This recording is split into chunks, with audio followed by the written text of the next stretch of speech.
decided I did quickly power up the set after I replaced the capacitors, and it all fired up fine, no problems at all. The only problem I did notice was that we had absolutely no EHT. So everything else was working fine. Boost was up fine. The only thing we didn't have anything was out here, no EHT. Well, a tiny amount. I mean, it was 1,000 volts. So I was lucky, probably less than that. So I need to investigate inside the line output can of the telly, purely because Murphy, in their infinite wisdom, thought it'd be a good idea to fit the EHT rectifier inside the line output can. So I need to get access to here to replace the EHT rec, which I would do with a modern diode, to be fair, because I don't want to have to open up again if it goes wrong. So what I'm going to do is open it up. You see I've got gloves on, purely because, as far as I'm aware, I've been led to believe the oil in here contains PCBs, which are carcinogenic. They sort of get into your body through the skin. So I'm not going to mess around. I'm going to have gloves on. I'll keep the oil, and I shall dispose of the oil properly, and then we'll refill it with some new oil once we've replaced that rectifier. So it's the first time I've ever had to do one of these, so we'll just have a quick look what we're going to do. I'm assuming we're just going to peel this back very carefully here. I can see there's some sort of drain plug here. Obviously I'm assuming where that was filled up, so I'll have a look at that. I thought it might be another lead out. I don't know. Anyway, it's a learning curve. We're learning together. So let me do a bit of investigation and work out how we're going to get in here, and we'll come back and have a look. So I've noticed that there were two little aluminium bungs in top of the top of the transformer can, which I've now removed. I've removed one. There's another one that you can just see sticking up here. This little chap here. So increase the brightness a bit on there. So I'm now going to take that out. So you've got a breather hole, if you like. So there are two of those little pins are now out. I'm assuming now that this will, albeit very slowly,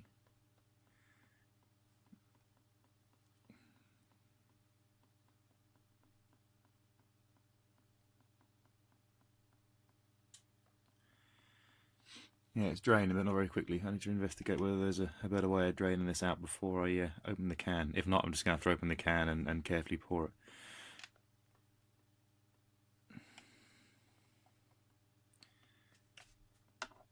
So this could take some time. So I'm probably doing it all wrong.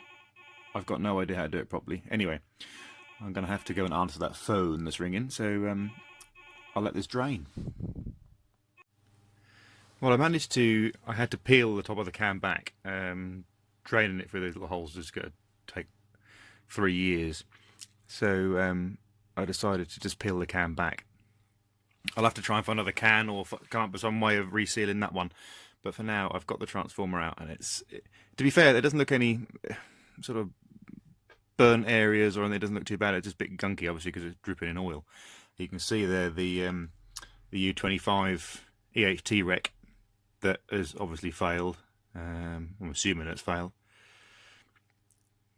But so I'm going to. I've now noticed how they wired that. So.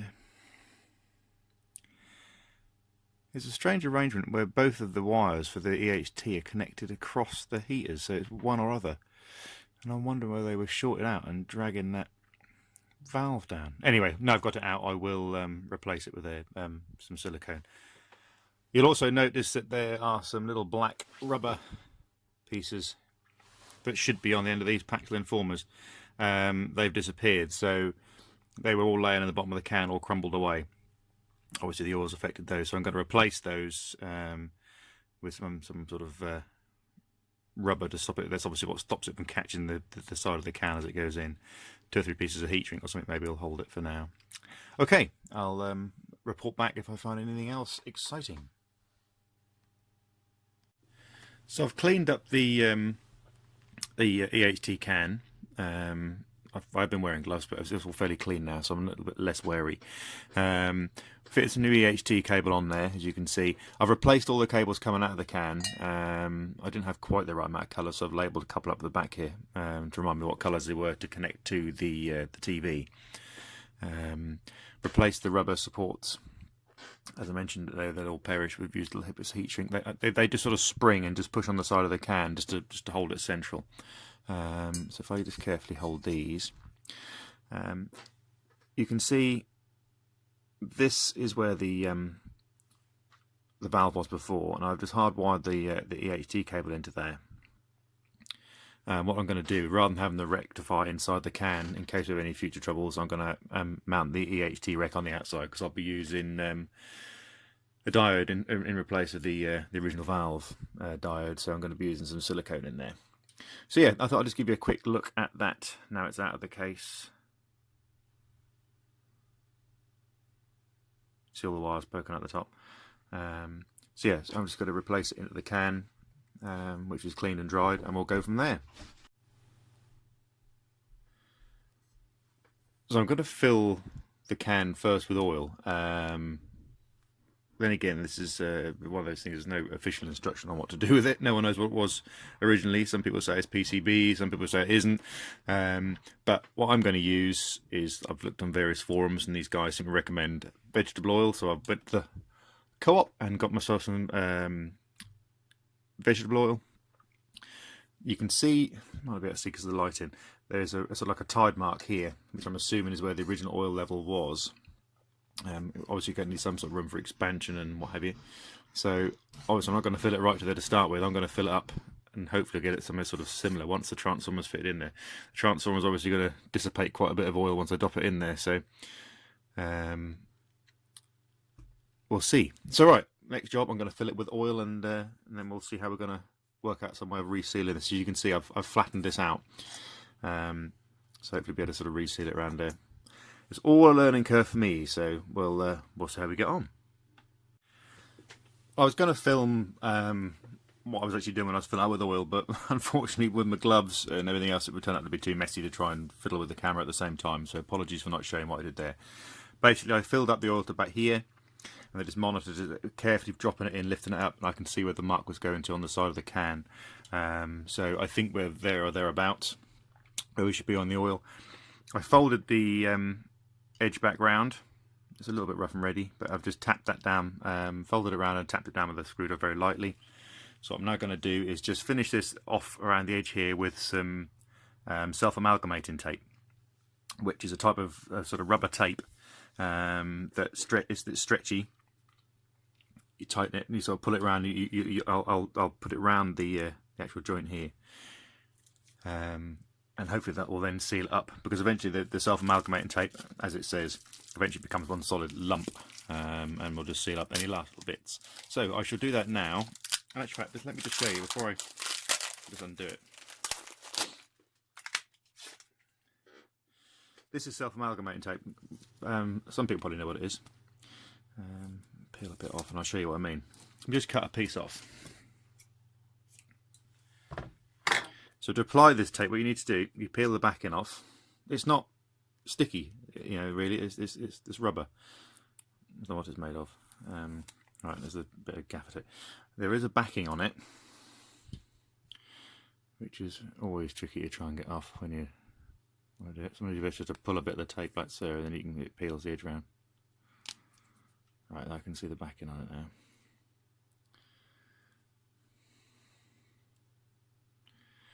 Come on. I cut my fingernails yesterday, so it makes it particularly tricky to try and hold it.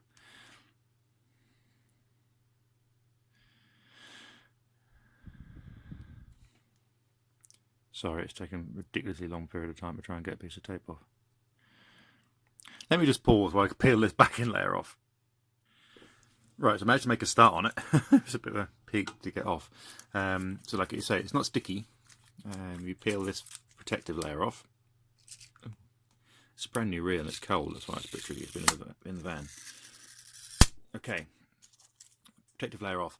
And you actually then get the tape and you stretch it until it becomes sort of soft and sort of wiggle it around. You can start to feel it become really soft and supple. I'll get a longer piece when I do this, but what I should do is I should then place it around here, like so, and keep going several times. And what will happen eventually, the tape where it meets, if I wrap around my fingers, it meets, keep going, it sort of sticks to itself, like so. And eventually it'll become one solid lump of rubber. It amalgamates together, hence the self-amalgamating. So it becomes one lump eventually. So hopefully that'll just seal it up enough around the top to stop any oil coming out. Right, so I'll get on with that now. So taped up, that's worked successfully well, I think. It's nice and tight. It'll eventually go, say, one solid lump of rubber. There is a little bit of oil in the top there, unfortunately, because I just took one of the bungs out and squeezed the middle, and of course squirted some oil out, which is a foolish thing to do. But I think we're going to be there. Obviously, I'm going to have to drop this cannon from the top now. Originally, I took it from the bottom inside the telly, but obviously this is not. It's a little bit wider at the top now than it was originally, which won't be a problem. We'll just have to take a few parts out of the actual set to get it fitted. So next job, reinstate this back into the television. Not forgetting we will have to fit. Obviously, this is now AC, if you like, coming out of here. It hasn't been rectified, so we'll have to build a some sort of rectifier onto this as well before we connect it to the tube. But we'll get this fitted back in the TV, and fingers crossed, hopefully we'll have some EHT and a picture. Because I removed the EHT rec from inside the oil-filled can, I want to keep that outside the can. I'd have to keep going in there if anything does go wrong with the rec. I've decided what I'm going to do is build this little circuit, basically to get rid of some of the other components that Murphy also had connected to the chassis and various other bits. I'm going to put them in one little potted box.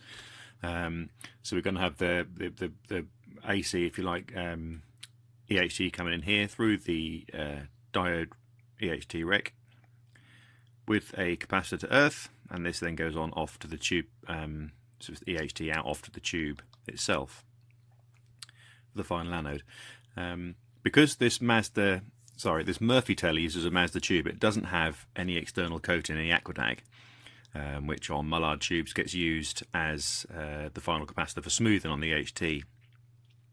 So what I'm going to do with this one is I'm going to fit this 470 picofarad capacitor to earth to say give that final bit of smoothing for the and regulation for the CRT. So what I'm going to do, I'm going to fit that inside this little box, and then we'll have everything will be fitted inside here. So it's a complete little like EHT regulator unit, if you like. So I should get on with that and show you how we sort of put it together, how we've put it together, I will say, and then we'll show you how it looks when it's finished. So I built the little circuit, and it's now in the little potting box, and I've just poured in the potting resin, so that's now got it set in there. And we'll then fix that in the back of the telly and move on from there. So here is the now potted EHT rectifier come smoothing, etc. As you can see, you've got a little terminal here for the AC to go in, which is up here. EHT out, and there's an earth lead to drop down to earth as well, which I'll bring down the side there. I've put this on a little ceramic, something I have an old heater, a little ceramic former, just so I can keep the heat away from the plastic, because obviously I'm going to have to get this hot to solder that on there. Okay, so we'll get it in the set. So I've installed the little potted box on the chassis, a couple of little self-tapping screws, and it fitted beautifully where there was originally a EHT capacitor in there, high voltage capacitor, 500 puff, but that's gone, and we say it's now inside this little potted box. So you can see we have got the AC, if you like, high frequency EHT coming in here into the box. The box is earthed to make use of it because it's got the capacitor in here, and then out of here, going up off shot, is to the EHT cap. So what we'll do now, what I'll do is I'll just carefully spin that around very lightly as well. And there's the line output can, say, back in its position. The self-amalgamating tape seems to have held really well. That's started to go. So over the next few weeks and months, that'll get harder and harder. So yes, we've got a nice, fingers crossed, we'll be able to get some EHT and hopefully get a picture. What I'm going to do initially is I won't put the tube back in, you'll just see in the distance, if I bring this forward and just focus on there, you'll see on the back of the tube connector I've just got a up here I've got a little crock clip just clipped across where the heaters for the CRT are. I will just make sure that the voltage is down by 12 volts, just so we do the initial test without having to get the great big tube in. Okay, so we'll run it up and see what happens. So I've got it hooked up on a temporary mains lead again. I've got the voltmeter, which unfortunately is just out of shot because it's a bench one. So we'll just apply some power through the limiters again. Yep, so it's coming up slowly. Right, I've got 170 volts going into the receiver AC, and the DC at the minute is showing 220 volts DC. Obviously the valves aren't warm yet, so it's not drawing any current, or very little current. So it's coming up. Next one in. So it's slowly drawing current now. I can just make out the valve heater starting to glow. 214 volts. 243 volts on the DC. Power is now increasing, so we've got 80 watts. Up to full. I've got line whistle, which is always a good sign. Nice strong line whistle as well. So we're at 228 volts on the meter. I've got this set at 230 volts. Down here's a volt selecting down here, so we're sitting at 230 volts. The HT is now settled back down at 205 volts, which is roughly where it's supposed to be. So let's get the EHT meter, and fingers crossed. Right, let's attach this end to the chassis. And this is the probe. And if I just pop that up in here, if I just focus onto that, hopefully you'll be able to see. I'll take it in here. Bingo.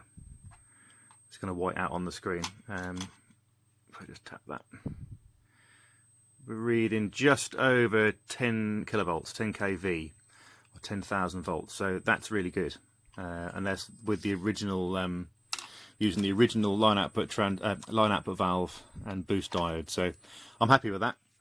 So next thing to do is let's get the CRT in and see if we can get a raster on the screen. So forgive the dim lighting. I'm just going to turn the power on. The tube is back in the set. So I'll just put the power on now.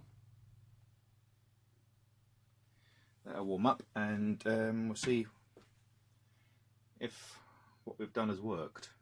And if the tube's got any go in. It should have, because it made it come up okay on the meter. But see what happens. 90 watts, creeping up.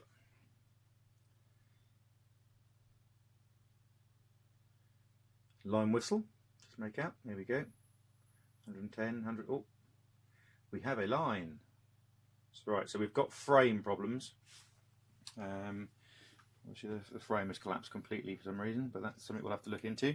But the EHT problem seems to be sorted, should be bright, but we've got an ion magnet on here, haven't we? Oh, let's turn the brightness down.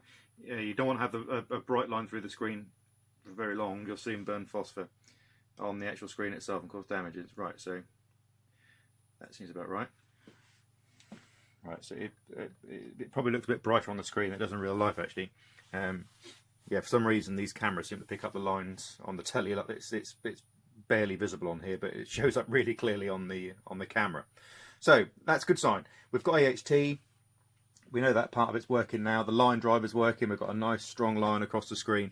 And I say just temporarily bring this up, which is the brightness control, which is here. Wrong way. Lovely bright line through there. I'm going to drop it right back down. Okay, right. Next job. I'm going to have to try and investigate what's happening with the frame. The frame is what scans a picture up and down, if you like. Makes the picture up and down. So I'm now going to investigate why that's not working. Right, so the problem with the frame was man-made. It was my fault. I completely misread the valve on the diagram. You know, originally, looking back when I was doing the cleaning of the set, we noticed there was a valve missing behind the line can.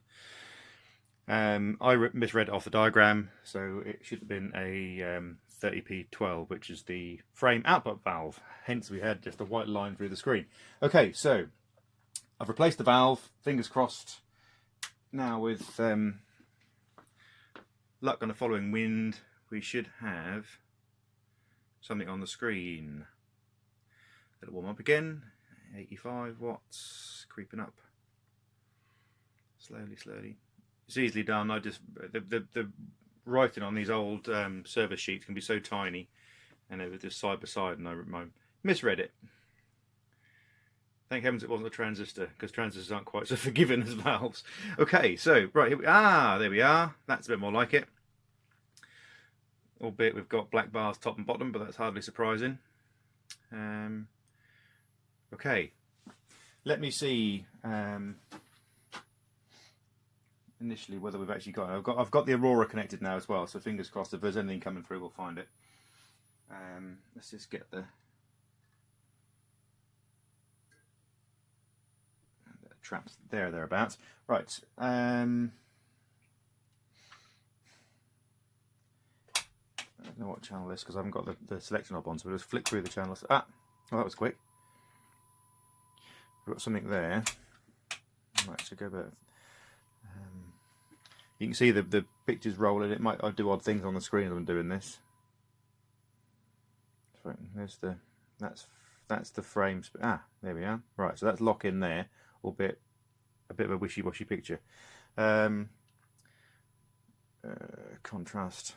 The brightness is going to be rather obvious as well because we had a raster, didn't we? Let's just knock the raster down. Knock the bright. There we are. That's better. Brightness down. Focus. Right, so it's hard over as it go. I don't have to fiddle with that. I can't get any further. But that's pretty nice line structure up the top here. Obviously, we've got a problem with the shape. This, as many of you know, but for those who are looking at the first time, this should be a circle in the middle. So we need to get that as round as possible. So there's various controls on old tellies to change these. So the linearity control is this one.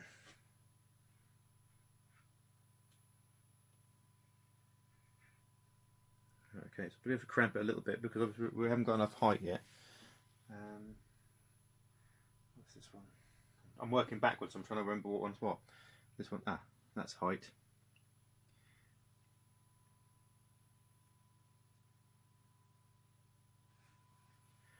The linearity is out very slightly, but that's not too bad to be fair. I can't. Ideally, I'd like to bring that over just a little bit more, but it's then again, bearing in mind this is running on the original valve, so with valve changes we might have a bit more scope to change things. But there's a chance that some of the resistors have gone a little bit high as well. So for the initial test, I'm quite pleased with that. Actually, it looks really good on the camera. It looks good in real life. Oh, I notice the brightness is flicking up and down. I dare say these valves are going to be causing us issues as well. Yeah, I say everything's original valve wise. I haven't replaced. You can see that all these valve sockets need cleaning. Yeah, that's why the brightness is going up and down. The signal's increasing and decreasing. Contrast on there. That's maximum on that. I can't get it down anymore. I think there's a one. There's a preset contrast on the back as well, so I bring that down a bit and bring this up. That's very tetchy, that control. Then again, I've not cleaned the controls, but I'm trying to do as little as possible to see what we can get to get an image.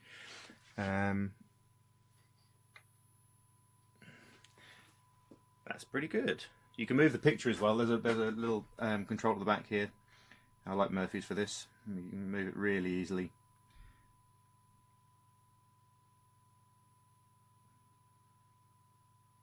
It's counterintuitive. You can move it up and down to move it left and right. So it's a bit like playing a funny video game upside down. Cool. Right, I'm reasonably happy with that. So let's go on and just fine tune it. I need to clean all those valve bases up, and then we'll go into a bit more detail about what we do when it comes to cleaning the tube and that sort of thing as we've done before. But considering we had a complete wrecker of a set with no out and no EHT, the tube is lovely, really nice and bright. So fingers crossed it continues and we can enjoy it. Fingers crossed the repair to the line output transformer works as well. I need to monitor that, make sure that's not getting hot, make sure you manage to get all the damp and everything out of there. It's good.